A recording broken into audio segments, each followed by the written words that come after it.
A 90s summer in India was a season of total stillness. To even survive the night, families hauled their mattresses onto flat concrete roofs, hoping to catch a stray breeze under the safety of a mosquito net. Mechanical relief was a distant luxury. Buying a massive iron desert cooler meant waiting weeks or even months for parents to save up enough money to afford the metal machine. Until then, the sun dictated your schedule. Peak afternoon hours meant you were trapped indoors, waiting out the extreme temperatures in forced, restless silence. That daily confinement builds a specific kind of pressure. After weeks of sweating in the shade, any sudden drop in the temperature triggers an immediate physical need to break out of the house. Then, the horizon turns a dark, bruised yellow. An aandhi, a violent summer dust storm, rapidly swallows the neighborhood, and the temperature plummets. Adults scramble inside to lock their doors and protect their clean floors from the flying dirt.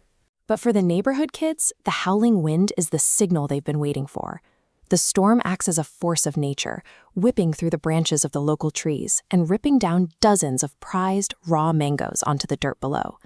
Every second you wait is a mango someone else picks up. If you aren't at the base of those trees immediately, the kids from the next block will have the ground cleared before you even get outside. You push directly into the chaos.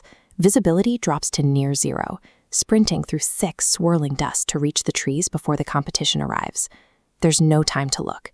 You hit the dirt and sweep your hands across the ground, grabbing every hard green mango you can find until you have physically stuffed your pockets to the point of bursting. You are doing this shoulder to shoulder with the other kids from the block, throwing elbows in the dark to secure the limited drops of fruit. The wind is deafening. Between the roar of the storm and the adrenaline of the scramble, it is impossible to hear anything else approaching through the dust. The fruit itself barely mattered. Walking away with heavy pockets was the physical proof that you out-hustled the weather and completely dominated your rivals. But the noise also masks the local guard dogs. Hidalal's dog, panicked by the intense storm, usually spots you right at the edge of his territory. Escaping a sudden attack is difficult enough. Trying to sprint away while physically weighed down by 10 pounds of stolen fruit dragging at your clothes is a major athletic challenge. Right as the panic peaks, the weather snaps. The dry, blinding dust instantly collapses into a freezing, torrential downpour that soaks everyone to the bone.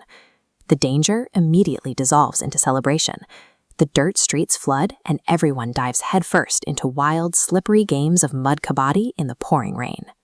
After a month of being forced into the shade, rolling around in the freezing mud is a complete physical rebellion against the heat.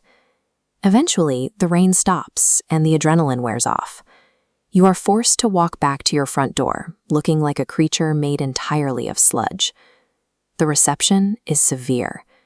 You stand there, dripping muddy water onto the floor, while your parents deliver a blistering scolding for ruining your only clean school clothes.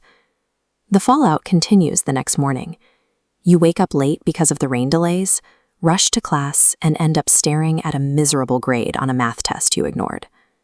The scoldings and the ruined clothes were accepted costs. They were the required tax you paid to buy an hour of total, unadulterated freedom. By the next afternoon, the heat returns. You drag yourself to a friend's house, where his mother hands you an ice-cold glass of sweet shikanji to help you recover. You sit in the shade, sipping the cold drink, quietly coordinating the lies you will tell to protect each other while dividing up the surviving mangoes. Then comes the final resolution. Your father finally wheels in a brand new iron cooler, immediately pumping freezing, Shimla-like air into your bedroom. That iron cooler transformed the bedroom into a sanctuary. But the relief of the cold air was nothing compared to the electric, mud-soaked chaos of the storm that came right before it.